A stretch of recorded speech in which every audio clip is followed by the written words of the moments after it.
Give the floor now to Pakistan. Thank you, Madam President. We should get used to saying Madam President in this hall and more often in the UN system. Pakistan has voted in favor of the resolution just adopted.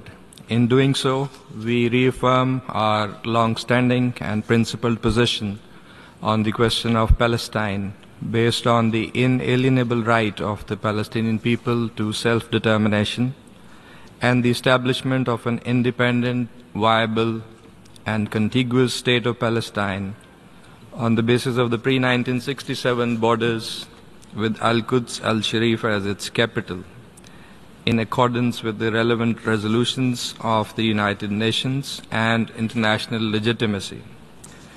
Pakistan has, without prejudice to its long-standing and principled position on the question of Palestine, endorsed the outcome document entitled New York Declaration on the Peaceful Settlement of the Question of Palestine and the Implementation of the Two-State Solution of the high-level international conference convened in New York from 28th to 30th of July.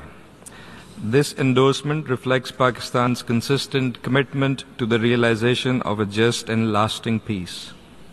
Pakistan strongly condemns the ongoing Israeli aggression in Gaza, which has claimed the lives of over 64,000 people. The relentless destruction of homes, schools, hospitals, and other civilian infrastructure constitutes a grave violation of international humanitarian law and has inflicted untold suffering on the Palestinian people. Equally alarming are the continuing attempts by the occupier to expand illegal settlements in the occupied Palestinian territory in flagrant defiance of international law and relevant Security Council resolutions. These actions not only exacerbate the humanitarian catastrophe, but are also an attempt to undermine the prospects for a two-state solution.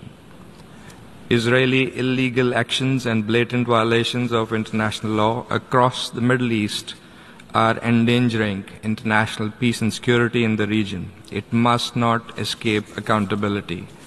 Pakistan calls for an immediate, unconditional and permanent ceasefire across Gaza and all occupied Palestinian territories, and full and unimpeded humanitarian access to the besieged and starved Palestinian population.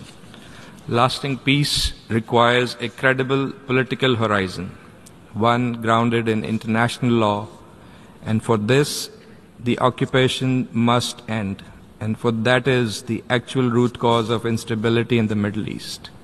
The convening of the International Conference on the Two-State Solution, co-chaired by the Kingdom of Saudi Arabia and the French Republic, was a timely and necessary initiative to generate renewed momentum and to translate international commitments into concrete actions, advancing the long overdue realization of the Palestinian people's right to self-determination and statehood.